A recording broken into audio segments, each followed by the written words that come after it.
Boy calls 911. When officer sees his bedroom, he steps in and helps. Officer Alex Jones follows Cameron to his bedroom. His door, where most boys would have a "Keep Out" sign hanging, was covered in scratch marks and pigments of paint were falling off. The officer pushes the door forward, but it's cold to the touch, stealing the heat from his warm fingers. Sweat trickles down the officer's forehead and lands on his crisp blue uniform.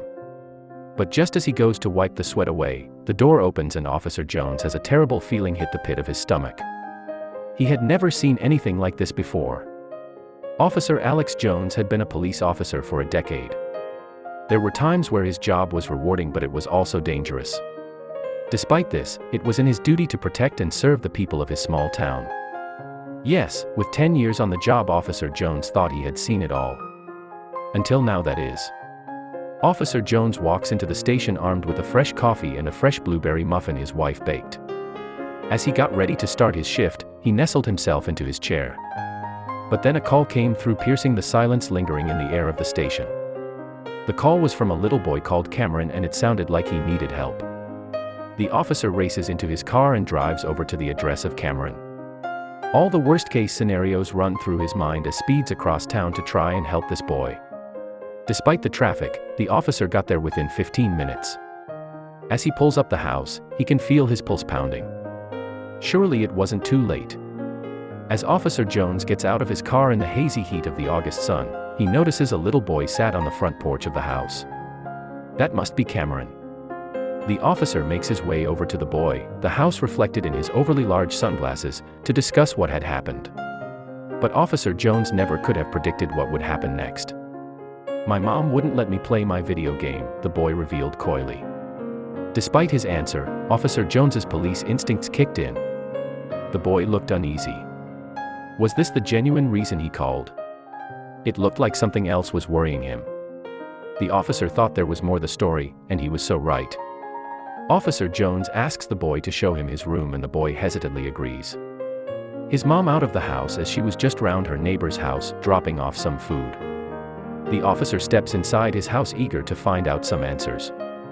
And straight away an uneasy feeling hit him, the pit of his stomach. The house was pretty much empty. There was hardly any furniture, and it looked like they had just moved in. But Cameron and his family had been in this house for a few months now. So where were the framed family photos? The height chart on the wall, scribbled in crayon. The box of toys. From that moment then, it began to dawn on Officer Jones that there might be more behind the cry for help than a trivial argument between the boy and his mother. Officer Jones follows Cameron to his room, his heartbeat pounding like a big bass drum. Cameron pushes the door, which had scratch marks all over it, and tells Officer Jones to come in. But as soon as the officer did, he was lost for words. There's no way a boy could live like this. Stepping foot into his room, Officer Jones felt a chill up his spine. Cameron didn't have a bed or anything else in the room, apart from a black garbage bag holding his clothes. How could a child live like this? And more importantly, why was he living like this? Officer Jones knew he needed to find out the truth. It turned out that the boy's mom had been struggling since moving from South Carolina from Texas, as she looked after an unwell relative. This unfortunate situation resonated with Officer Jones, and he knew he needed to take action. But the family had no idea what was coming next. A few days passed and Officer Jones kept in touch with Cameron via phone call.